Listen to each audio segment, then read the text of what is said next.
І оскільки основним симптомом і верхніх захворювань, і верхніх, і нижніх дихальних шляхів є кашель, то я почну з цього симптому.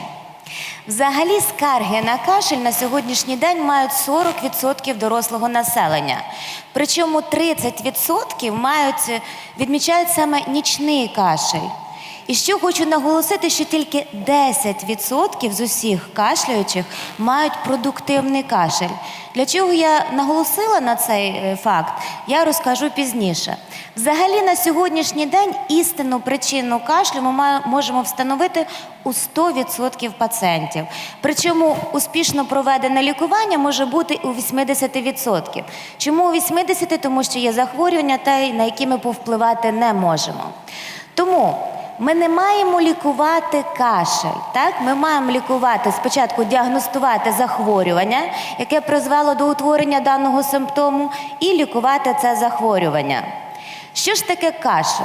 Взагалі кашель – це нормальний фізіологічний процес у вигляді різкого видиху з характерним звуком. І він направлений на очищення дихальних шляхів від злущеного епітелію, або патологічного секрету.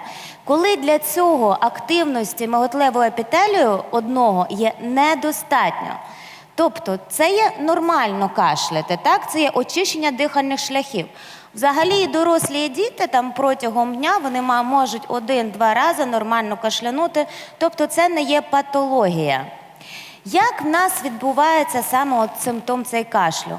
Спочатку в нас іде глибокий вдох, десь на 90% загальної життєвої ємності легенів.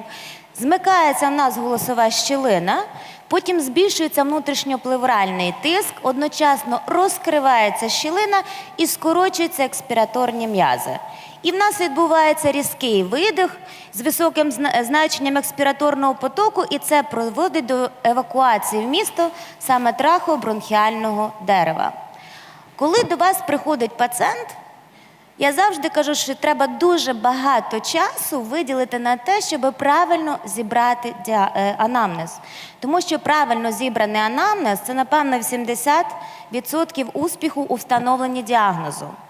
І вже коли такий є, знаєте, з досвідом клініцист, він навіть може на відстані по характеру кашлю вже встановити правильний діагноз. Тому, коли приходить у вас пацієнтам з кашлем, які питання ви задаєте?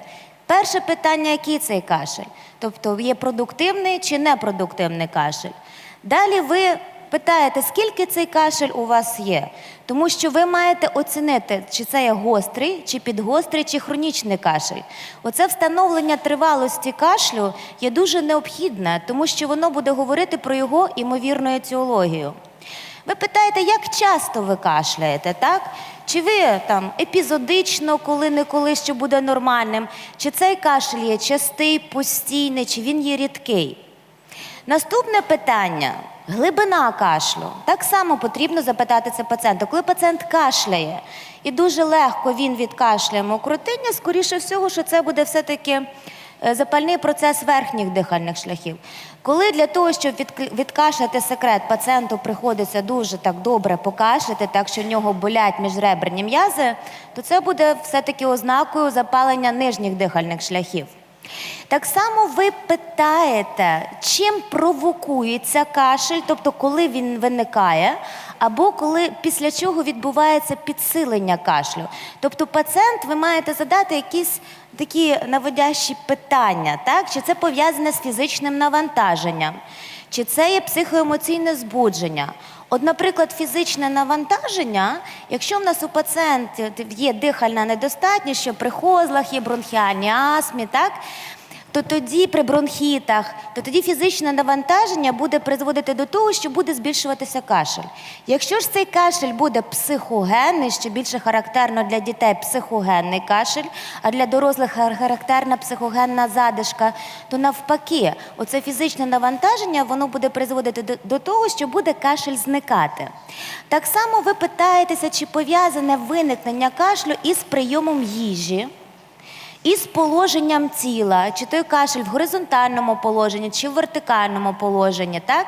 І чи він виникає після того, коли пацієнт він реагує на якісь запахи, аромати, на якісь подразники. Так само питаєтеся про інтенсивність протягом доби. Чи він є денний, і денний такий постійний, цілий день, ні від чого не залежить, чи найчастіше буває як вторинний прояв інгібіторів АПФ і бета-блокаторів, так?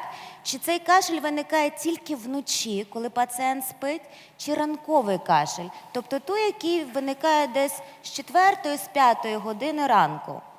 І так само запитуєтеся, чи наявні больові відчуття у пацієнта під час кашлю або під час глибокого вдоху.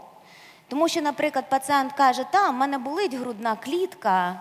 І я кажу, а ця біль посилюється, коли ви кашляєте чи глибоко вдихнете? Ні. То, скоріше всього, це буде все-таки неврологічний біль.